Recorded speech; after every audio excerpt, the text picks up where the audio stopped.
आखिर क्यों क्यों यूसुफ अलैहिस्सलाम जैसे मासूम बच्चे को उन्हीं के सगे भाइयों ने एक अंधेरे सुनसान कुएं में फेंक दिया? क्या ये सिर्फ हसद था या इसके पीछे कोई और छुपा हुआ राज? यह कहानी शुरू होती है यूसुफ अलैहिस्सलाम के नूरानी बचपन से। वो बच्चा जिसकी आंखों में चमक थी, चेहरे पर अल्लाह की रहमत और दिल में ऐसी मासूमियत कि देखने वाला भी मोहित हो जाए। लेकिन जहां नूर होता है वहां अंधेरा हमेशा जलता है। उनके वालिद हज़रत याकूब अलैहिस्सलाम यूसुफ से दिल की गहराइयों से मोहब्बत करते थे, और यही मोहब्बत धीरे धीरे भाइयों के दिलों में हसद की आग बनकर धधकने लगी।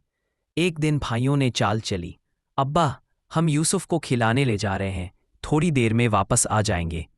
लेकिन याकूब अलैहिस्सलाम के दिल में एक बेचैनी, एक अनकहा डर जाग चुका था, मगर भाइयों की जिद के आगे चुप रहना पड़ा।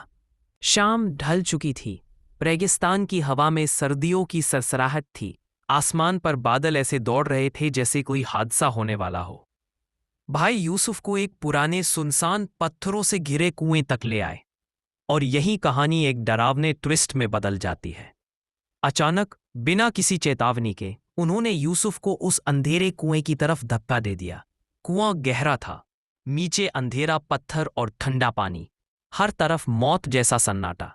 लेकिन उसी पल जमीन और आसमान के बीच एक ऐसा करिश्मा हुआ जो आज तक इंसानियत को हैरत में डाल देता है।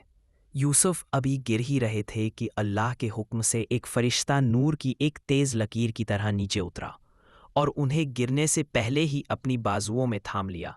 उस अंधेरे कुएं में भी, जहां कोई उम्मीद नहीं थी, अल्लाह ने अपने नबी की ऐसी हिफाजत की कि आज भी दिल कांप जाता है। और याद रखो, हसद और जलन इंसान को वहां गिरा देती है जहां से वापस आना मुश्किल होता है।